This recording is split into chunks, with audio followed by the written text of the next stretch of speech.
All right. Welcome, Daniel Nation, to our monthly podcast, The Daniel Report. We are so excited to have you back on with us this month.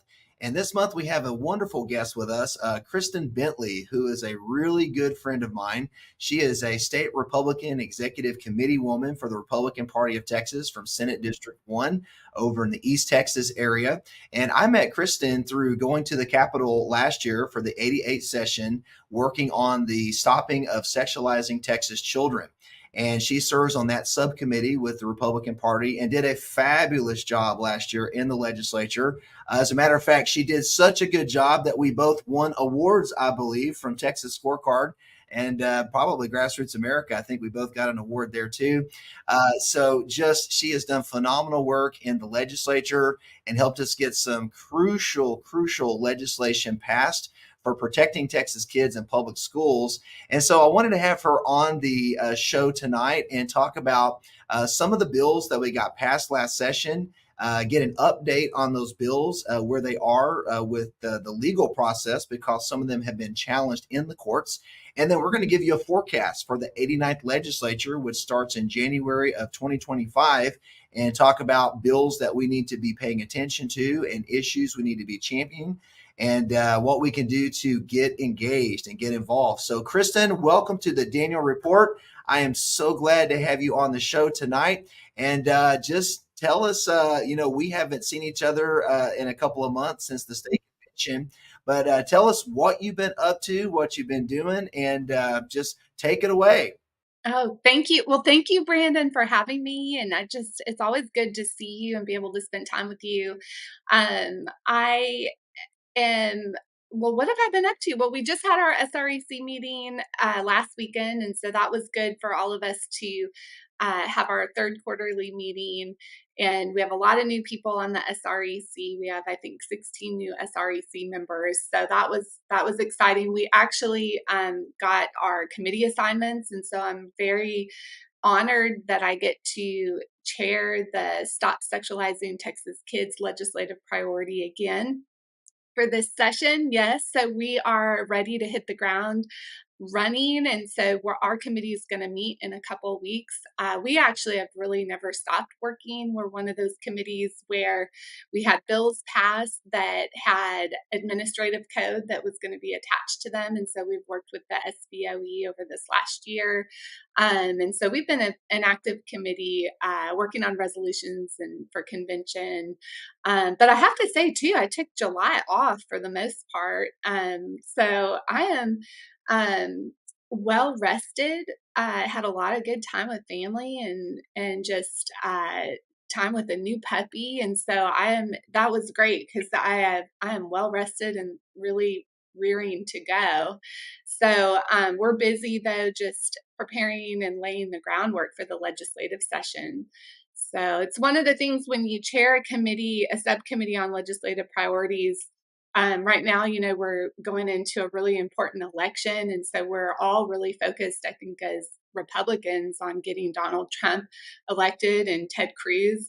But we're also already having to get legislation written and know who we want to file it and all of those things. And so there's a lot going on right now. Yeah, absolutely. I mean, politically, it's a busy political season for sure. And we got a lot of work to do between now and November. And then from November to January, there's even more work to do to prepare for the session. So let's tell our viewers about the 88th session. You and I were very involved with the Texas legislature with getting 17 conservative bills passed in the session. And 7 of those you worked on with your subcommittee with Stop Sexualizing Texas Kids. We had a package that you created called the Millstone Package of Bills, that we were going down to Austin every single week on Tuesdays and trying to lobby this package in front of lawmakers. And we were successful in getting 7 of those bills passed. And I know that your keystone bill that you worked on so hard was the HB 900, the Reader Act, to pull all the pornography out of Texas public school libraries. So tell us a little bit about how we got that bill passed and give us an update on what happened now that it's a state law, and fill us in.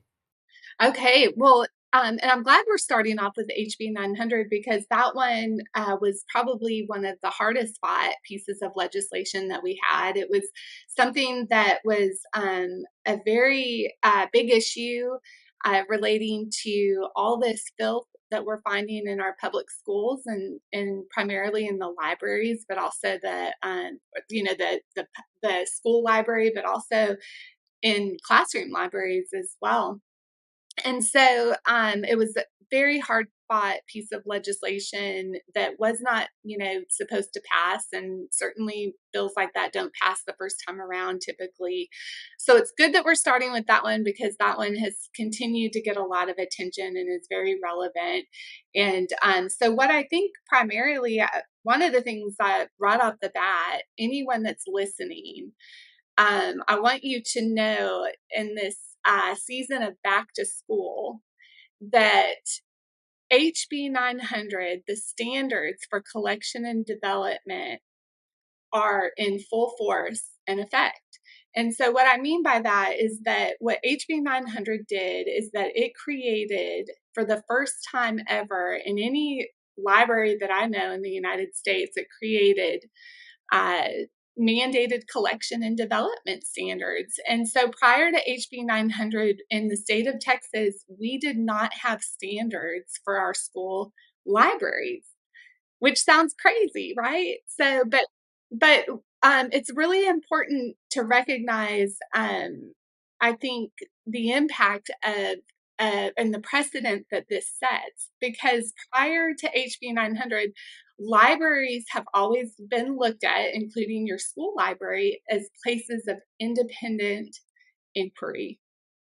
And so what we had prior to HB 900 were guidelines, but we didn't have any mandated standards. And so now we have mandated standards that make it very clear that books that are sexually explicit, pervasively vulgar, and educationally unsuitable are not allowed in Texas school libraries. Now let me interject because some of our viewers that are watching this are not aware of HB 900. They don't even know what we're talking about.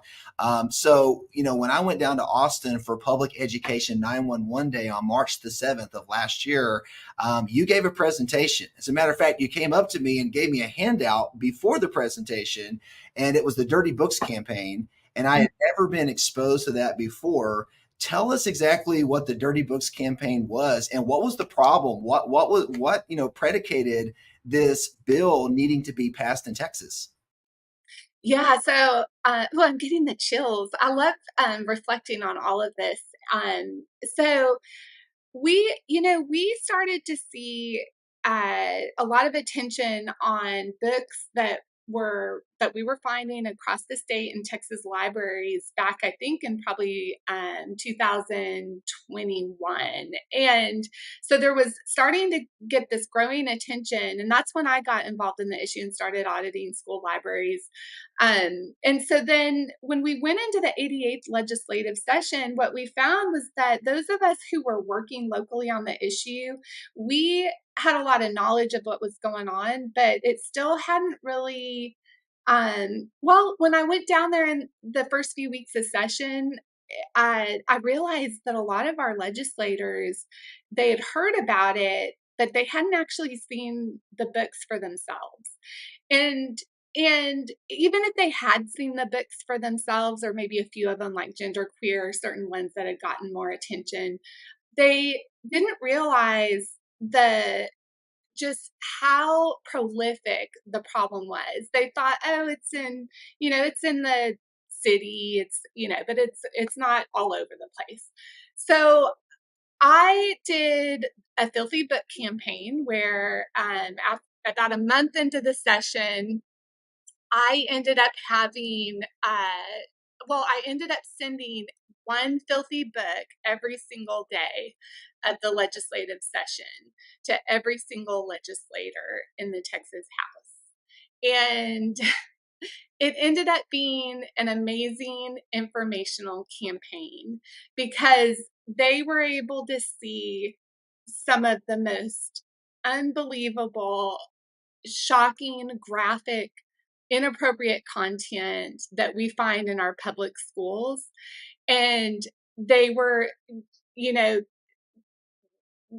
you can't see, once you see it, you can't deny that it doesn't belong in a school. If you're a reasonable person, you just can't deny it. And so by the end of session, they all had seen it. I would have senators, in the hall say, "What book are you on now?" And I would, 68 or 70. I mean, it was just, it was a very effective campaign. But when we were in the beginning of the session, when you saw that packet of books, that was really early in on the campaign.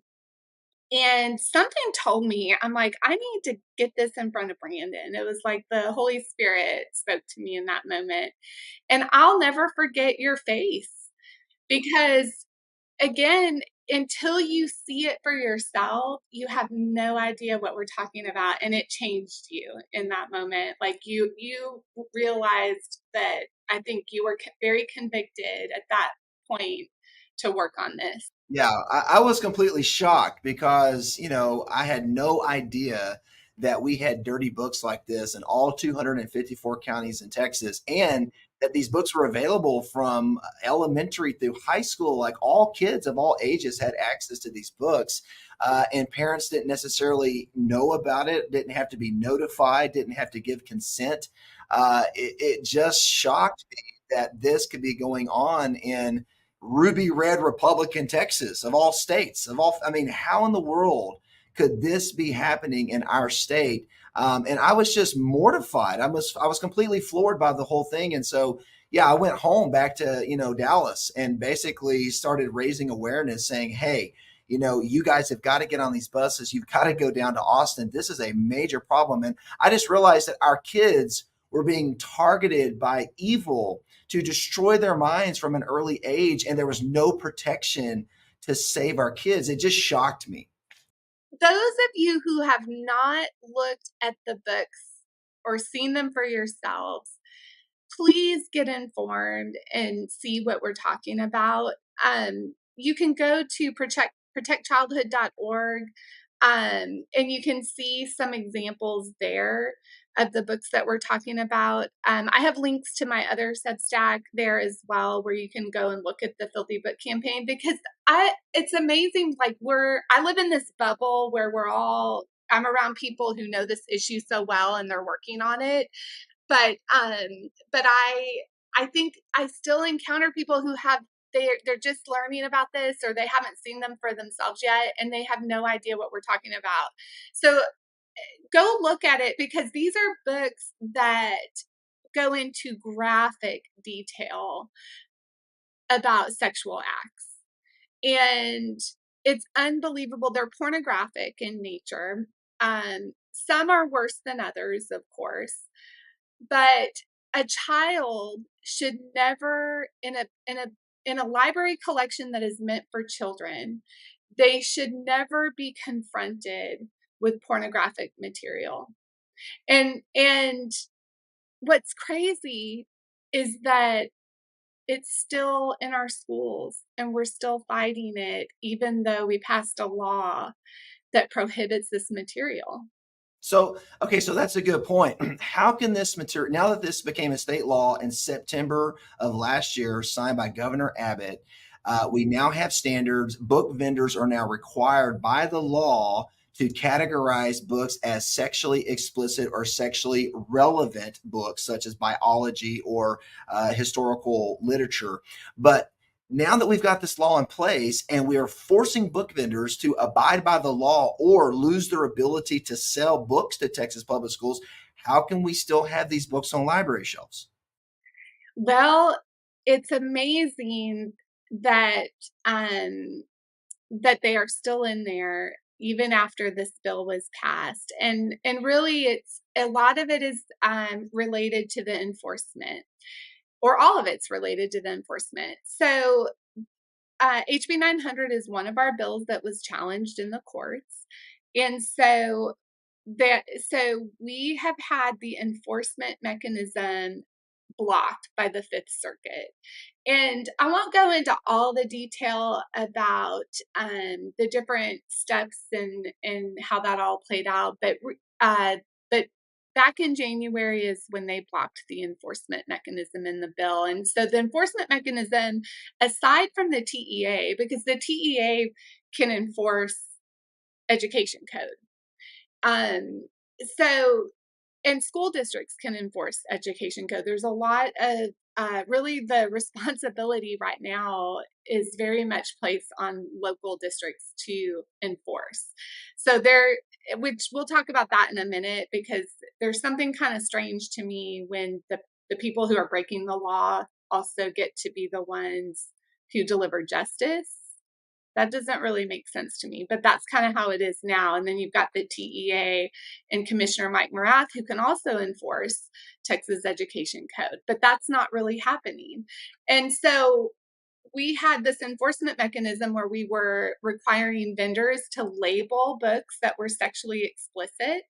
And they were supposed to do a recall back in April of this year. And they were not allowed to sell these books to Texas schools, these sexually explicit books. And if they were caught doing that, then they would be put on a list, basically a no-buy list. And so that part has been blocked for now. There was recently some confusion on this where I got a lot of calls asking if it was over and the decision was final and it could not be challenged to the Supreme Court. And that's not the case. While it's blocked right now, it is in the lower courts, and it has to go through the lower courts, and that's going to take a while. And then it can be challenged to the Supreme Court. And we hope that it is, because we know that there's disagreement on the Fifth Circuit on whether or not it's unconstitutional, the enforcement aspect of it. However, in the vendor labeling enforcement mechanism in the bill set aside, the standards are there, and they're in our Texas Administrative Code. And the standards are there. And so now it's up to the school districts to comply, and it's up to the TEA to enforce. And where God continues to work through HB 900 is it is shedding light on the bigger problem of enforcement. Texas Education Code is not enforced. So when I meet with a school district in rural Northeast Texas, and a superintendent wants to debate the law with me instead of comply with the law and get filth out of the school library, it's because for years or decades now, they have not had to comply with Texas Education Code. And unfortunately, we have TASB, the Texas Association of School Boards, undermining the work of the legislature and telling these school districts, you don't have to get the books out. You don't have, it's in the courts right now. I have heard that from more than one superintendent now. And yeah, so that's, in a nutshell, that's why in this next legislative session, a lot of the work that the committee is doing, a lot of what the legislative priority is prescriptive to, relates to enforcement. So do you have any idea of how many school districts have complied with the law in Texas? Yeah, well, we're taking that data now. And so one of the things that we're doing right now is getting really organized behind book audits and back to school book audits. And so, we know that there are districts around the state that are complying. And so we'll be prepared to present that at the legislative session. But I'll give you an example in Senate District 1, Tyler ISD. Now, Tyler ISD, under Dr. Marty Crawford's leadership, they actually, prior to HB 900 even passing, they removed books that were pervasively vulgar and sexually explicit. And they did that because he understood that they had the moral imperative to protect the children who go to school in Tyler ISD from pornographic, sexually explicit, vulgar content. And he also understood that he had the legal right to do that based on Supreme Court precedent, and that he didn't need a state directive to tell him to do what he had the legal right already to do, and again, the moral imperative. And so Tyler ISD is a school district that is actively working to be compliant with the law, but also just do the right thing. And, we have other examples of school districts like KDISD.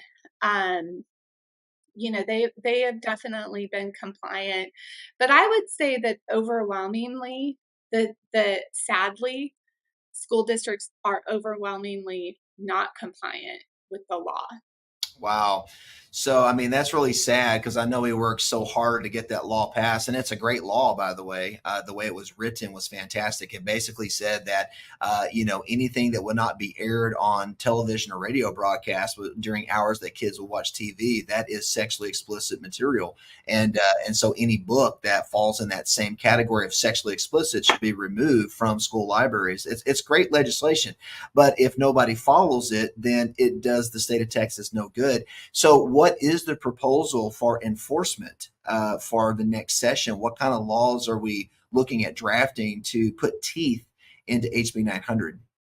Well, one of the things that we want to do is remove any sort of civil immunity from school districts. And so, and that goes beyond the book issue, but anytime that a school district is negligent of following the law, whether it's reporting a sex abuse crime on their campus, or not following, this law, when there's damages that are done, they should not be immune from having any civil liability, and they are now. They are completely immune from civil liability. And so that's something that we want to change, because we know that when you're held responsible for civil damages, so monetary damages, to make that person whole again, or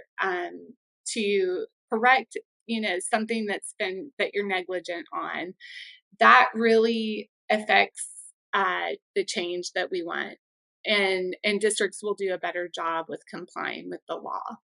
Yeah, absolutely.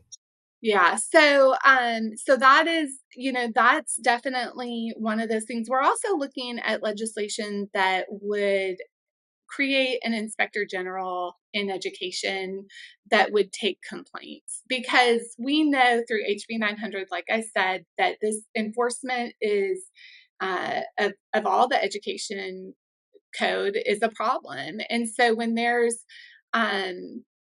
right now you have to go through this very cumbersome grievance process, and there should be better oversight of that. And when a law is actually broken, because I do understand, not everything that a parent has a complaint about is where a statute's been broken. But when there is an allegation of illegal acts taking place, those should absolutely go directly to an oversight agency that can then create fines or whatever they need to do in order to make sure that quickly that the problem is corrected. And we know that the grievance process can take years. And so we want to make sure that we're looking at legislation that would create more oversight. The other thing too, that I think the most important thing that we could do, and the silver bullet to all of this, would be, it's related to our penal codes. Oh yeah, we got to talk about the penal code. Let's get into that. Yeah, that's huge, because I mean, I know that that's one of the things that my friend Audrey Warner has raised a lot of awareness about, which is I call it the Kenzie Doctrine, the Kenzie teaching, the Kenzie Manifesto, the Kenzie model human behavior of the male and female for sexual behavior. But let's get into that, because in the 1970s, we basically changed our penal code in Texas, and we repealed the obscenity, or we put in an obscenity exemption that needs to be repealed. And we lowered penalties for homosexual behavior, sodomy, pedophilia. I mean, the problems we're dealing with right now in Texas are because we don't have stiff enough penalties against these crimes, especially against children. But let's talk about the penal code and what's wrong with it. What did we do to change it back in the 70s, and what do we need to do to fix it? Yeah. Yeah. This is another big one, and we worked on this in the last session to repeal affirmative defenses or obscenity exemptions in the law. I always like to propose this question, and so let's propose it to the audience right now. Is there ever a reason to give a child porn? And you're all probably saying no, those of you who are listening. Is there ever a reason to have a child perform sexually for an adult? And I can hear you all yelling no at me right now. Well, Texas law says otherwise. That's right. Texas law says otherwise. There are reasons and defenses to giving a child pornography. There are reasons and defenses to having a child perform sexually in front of an adult.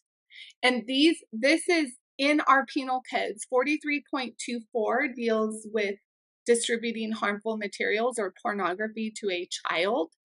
And there's affirmative defenses related to education, judicial, law enforcement. There's same thing with 43.25, which deals with the sexual performance issue. We have got to get those repealed and out of our penal code, because there is never a reason to do those things. There's never a reason.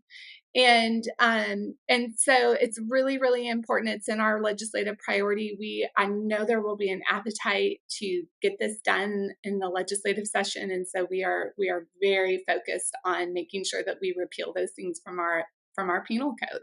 So let me interject here. As the penal code stands today, if you sexually groom a child, or if you present pornography to a child or whatever, or a child performs in front of an adult, what is the penalty in Texas for that as it stands today in the current penal code? Well, I'd have to look it up, because there is a penalty for that. And it doesn't mean that we don't have teachers who are convicted of distributing pornography to a child. In fact, we had a bill passed last session, 4520, by Representative Cody Harris. He was the author of that bill, and it increased the penalty of a teacher. If a teacher was convicted of distributing pornography to a child, it increased the penalty and includes now that an educator would lose their retirement. And then they would also be put on a sex offender list. And so that was really good. But they don't go to jail. It's not a felony. No, there is a jail, in the penal code, there would be fines associated with it and jail time. So yes, there is. And we also passed SB 1527, which is the bill that makes sexually grooming a child a crime in the state of Texas. And that is a really good bill. It had bipartisan support. And what it does is it for the first time ever in the state of Texas, there's actually a penalty which has jail time and fines associated with it for sexually grooming a child. And it's much broader than the federal statute, which just involves enticing a child across state lines in order to engage in illegal sexual acts. This one involves enticement, persuasion, inducement, and there's one other thing in there too. And so it's much broader. And so there are criminal penalties for these things, and we're increasing them. But I think the work that people like Audrey Warner have done on this for years, Diana Richards, Debbie Simmons, they've, I think when we look at giving reasons for educational purposes, it really relates to where our sex education could go. So comprehensive sex education could show pornographic images and materials, and they would have a defense to that based on it being for educational reasons. Or these filthy books that we're seeing in our schools, they definitely rely on these affirmative defenses. Well, it's education, there's an educational reason for providing these materials. And so, that's so they have to prove that it was for educational reasons, I guess. But because you can still be taken to court over it, but they would have to prove that there was an educational reason to providing it. And what we're saying is there's never an educational reason to give a child pornography. Right. I totally agree. So, what is it in the penal code that we're wanting to reform to get Kenzie's doctrine out? How would we change it to make it stiffer? Well, it's really simple, and it's really just striking out that language and repealing those affirmative defenses. And we had 11 bills filed in the last session related to either one or both of those affirmative defenses in 43.24 and 43.25. So we want to make sure that we get that accomplished in this next legislative session. But I will caution everyone, one thing that we know is that the affirmative defenses and repealing that is not going to completely take care of this problem with filthy books in our schools. It's not a silver bullet. And we know that because there are 7 states already that do not have affirmative defenses to distributing pornography to children. And so when we looked at those states a couple of years ago and leading up to the last legislative session, we looked at states that were most similar to Texas in political ideology, and Oklahoma is one of them. And what we realize is that we have loopholes in the definition of what harmful materials is or what pornography is. And so what we want to do in this next legislative session is remove the loopholes that are in the definition of harmful materials that make it absolutely impossible for any of these books to qualify as porn. And the way that I like to explain it is that right now, you can have a little bit of porn in a big book, and it's no longer considered harmful to minors. Because when we are determining if something is harmful to minors or pornographic, we have to consider it as a whole, the theme as a whole. And the theme as a whole has to appeal to prurient interests. And prurient interests are sexual interests. And so it has to be, it has to, like, basically right now you can have a book that has cartoon porn in it, but because its theme is about, I don't know, like overcoming adversity, let's just pull that one out, then it's no longer considered porn. And that's how children are confronted with pornographic images and pornographic, erotic kind of, content, explicit content, pornographic in nature, but it's not considered harmful materials under the law. Wow, that's a big loophole. We need to definitely close that one for sure. Yeah, my goodness. Wow. Well, let's change gears here for a second. Let's talk about another bill, SB 14, the banning of pediatric gender modification in Texas, which passed. with the great help of Dr. Tom Oliverson, who was our House representative that championed that bill, overcame the objections of the Democrats and the points of order and the proposed 19 amendments to change the bill, to gut the bill.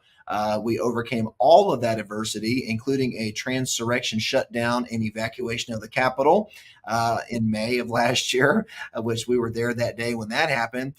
It was a hard fought bill. And I like to find out now that that is the law of Texas. I know that's been challenged in court. What's the status of SB 14 today?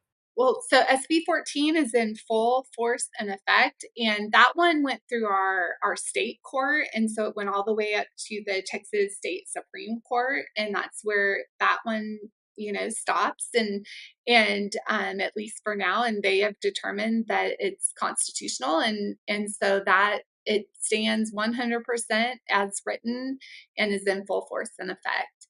So yeah, and that one, that was Jill Glover, our late great committeewoman from SD 12. That was one of the bills that she championed, and Jill, and she worked so hard on that issue for more than one session. I got to know Jill in the 87th legislative session working on pediatric gender modification, and it was amazing to see the appetite for that legislation change in just 2 years.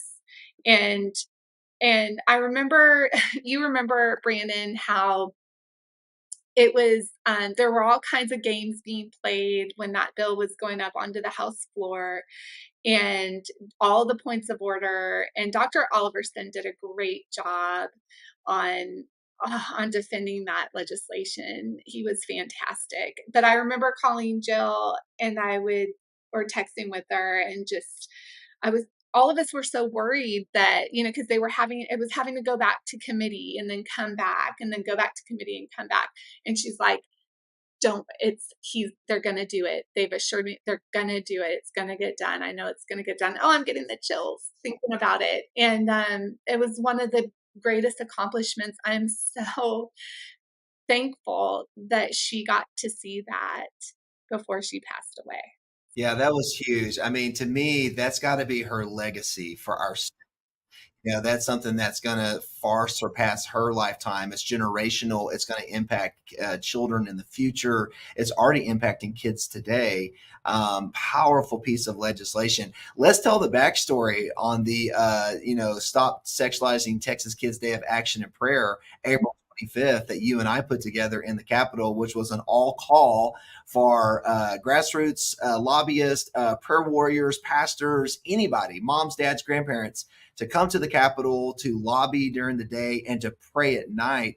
That was a pivotal time whenever that bill was looking like it was maybe not going to make it out of calendars, or might be chopped up in committee, or there was a lot of moving parts going on. But, tell us about what it was like trying to get that bill passed. Well, I think that our day of action and prayer was incredible. So I think that all of our legislation, there was so much that was hard fought. And I love it, because hard fought bills, it's like, it just feels so good to get these accomplished, and but we did a lot of declaring at the Capitol. And what I recognize now, looking back on it, was how important. I mean, I know that's important. I recognize that, always have. But reflecting back on it, I don't think we would have accomplished these things without the Lord going before us on all of it, like every step of the way. And I'm trying to think, the day of action and prayer, there was another day, Brandon, because the day of action and prayer, I mean, we had an incredible service that you led that night, and there was all kinds of lobbying that went on that day prior to the service. And the date that we chose too, like how all of that came into alignment is pretty incredible, which you can tell that part. But we had over I think 350 people down there who were going on. We had them separated by different issues to go and talk to different offices about different things. And they're not used to seeing that, a group of citizens, that many activists in one day going and talking about different issues related to our legislative priorities in the millstone package. Because by that time we had, we had our millstone package put together. And it was incredibly effective at a time where we needed to get things moving along.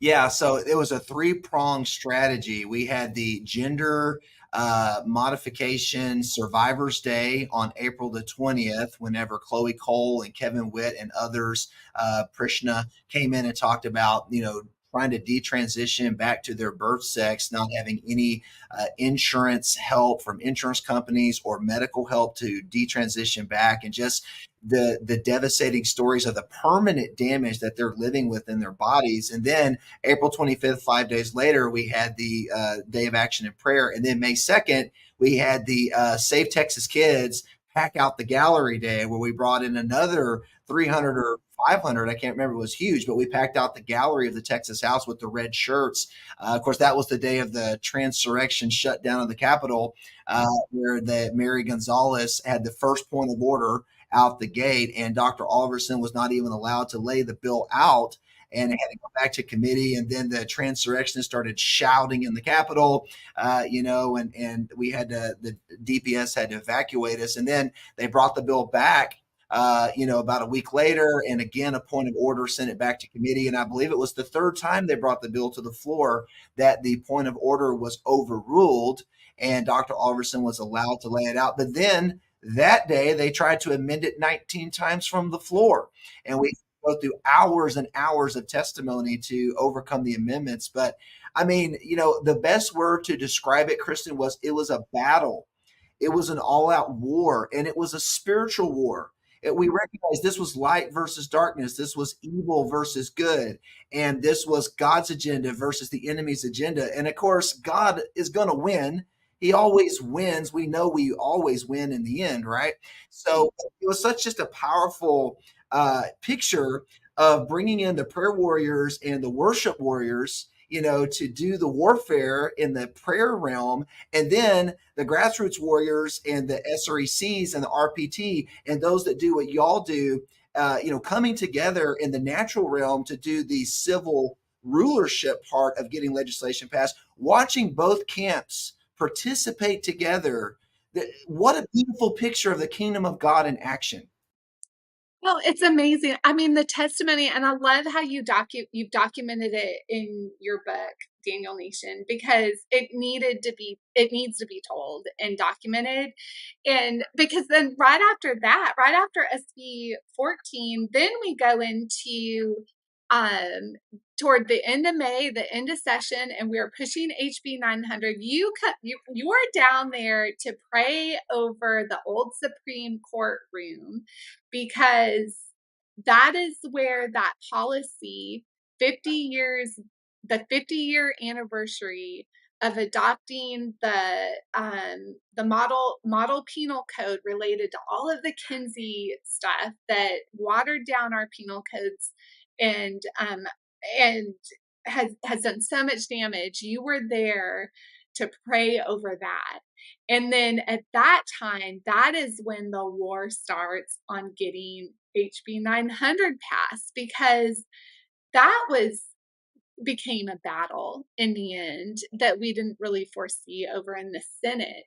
And it was, oh my gosh, I know that we've talked about this before, but I love how war is fun. War is fun. And people who know me, they hear me say that. I say it sometimes when I'm speaking at groups talking about this issue. And I love that I can explain it in the context of our relationship and the work that we do together, because we are going to war with principalities and evil and dark forces, and not with flesh and blood. And that's why war is fun, because we're going to war and going to battle for the Lord on these issues. And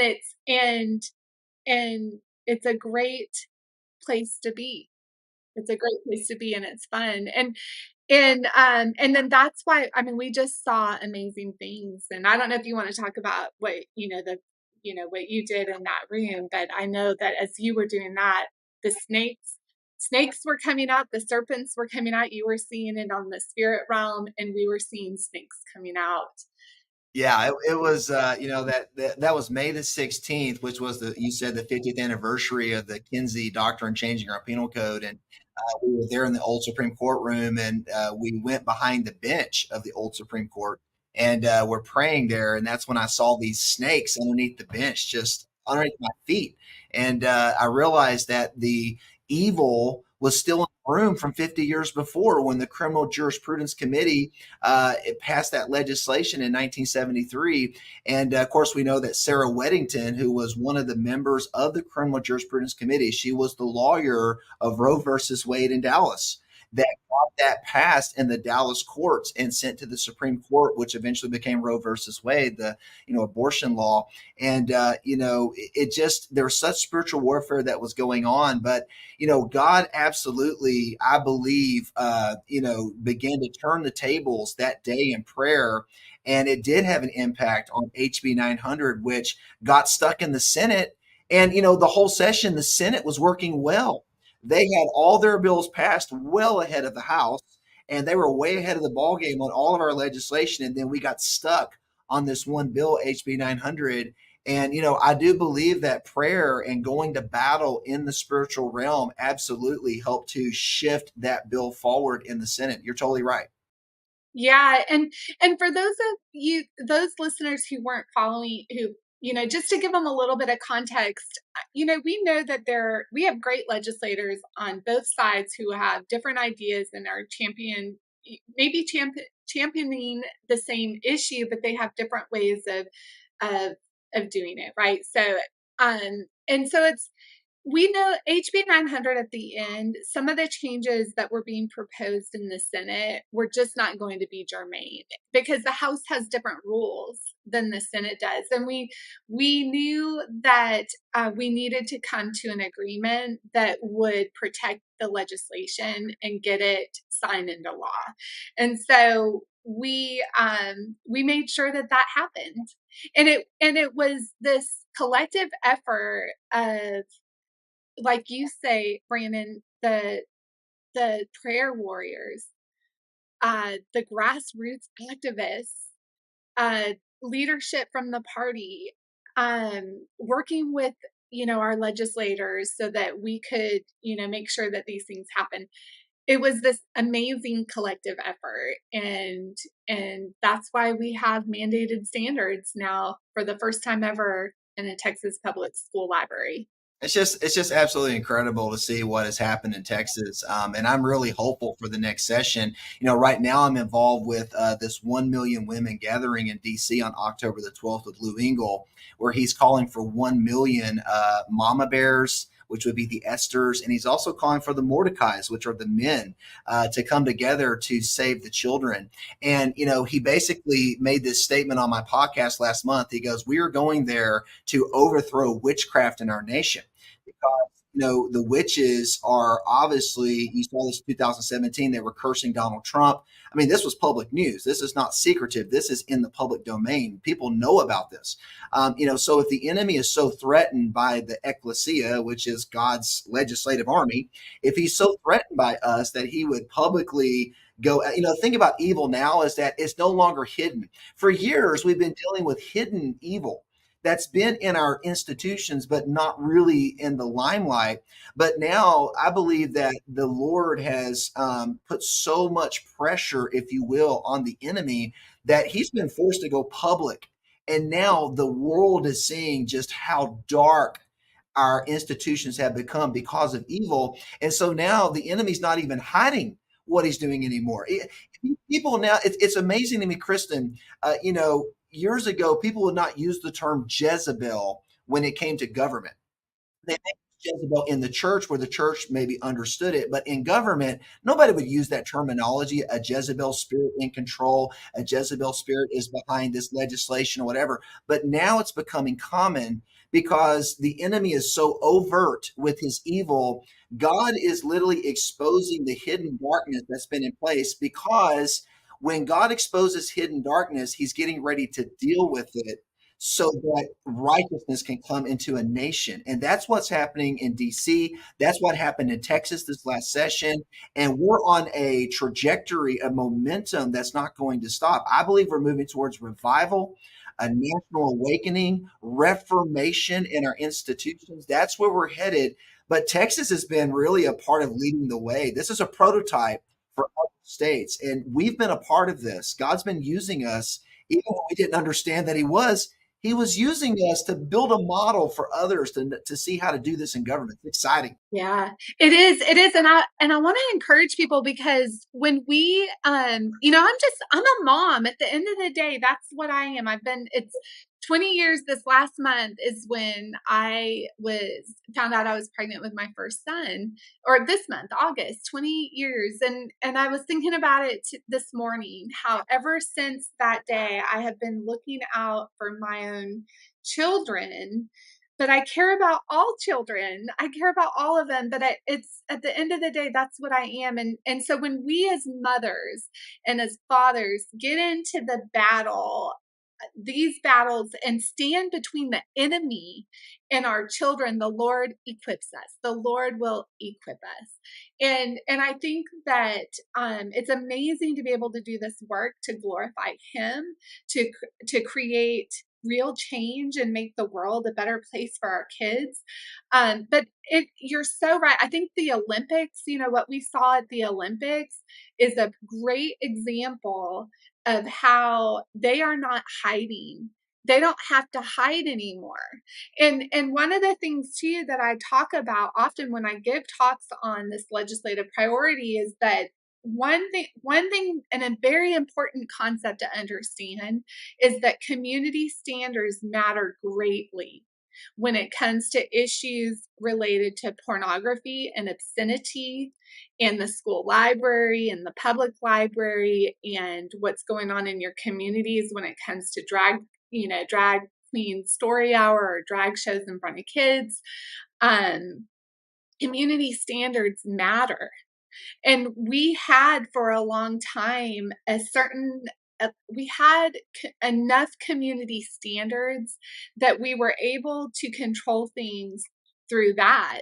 Well, those we don't we don't have the same community standards anymore. Even in rural Northeast Texas, these things are happening right in front of our faces, and we're sitting back and allowing it. And so I want to encourage everyone also to get very bold with your local commissioners, your local county judge, your local school board, in defending the community standards that protect children. Absolutely. And so, Kristen, kind of as we're wrapping up here, um, the session is going to start again in January next year. And these moms and these dads that, want to step into this fight with us, they want to become Esther's and Mordecai's, or they want to become Daniel's, like Daniel Nation. They want to stand up in the civil government arena, and they want to be influential. They want to have a voice. What can they do to jump on board with some of this proposed legislation that we're talking about for next year? What can they do to get involved and get in the fight? Well, one of the things that we are doing right now, I mentioned it earlier, just very briefly, is that we're getting very organized behind book auditing, because, like you said, Brandon, we want to know which school districts across the state are eager to comply with the law and which ones are completely defiant of the law, and maybe those that are just unsure of, what the law says because they haven't gotten good directive from the state with regard to following the law. And so we are doing back to school book auditing, and we are collecting all of that data in order to be able to take that to the next legislative session to fix any continuing problems with enforcement of HB 900 and the filthy books in our schools.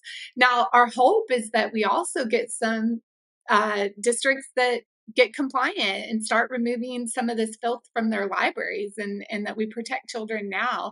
And so that will all be uploaded. Any opportunity for book auditing training, that's going to be up on protectchildhood.org. That's where I update everything related to this legislative priority and any issue related outside of the legislative priority as well that involves protecting children.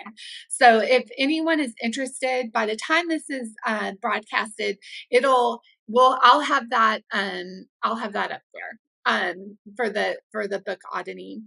Now, we need people on the ground in the legislative session doing exactly what we did last session, visiting offices, sending emails, making those phone calls.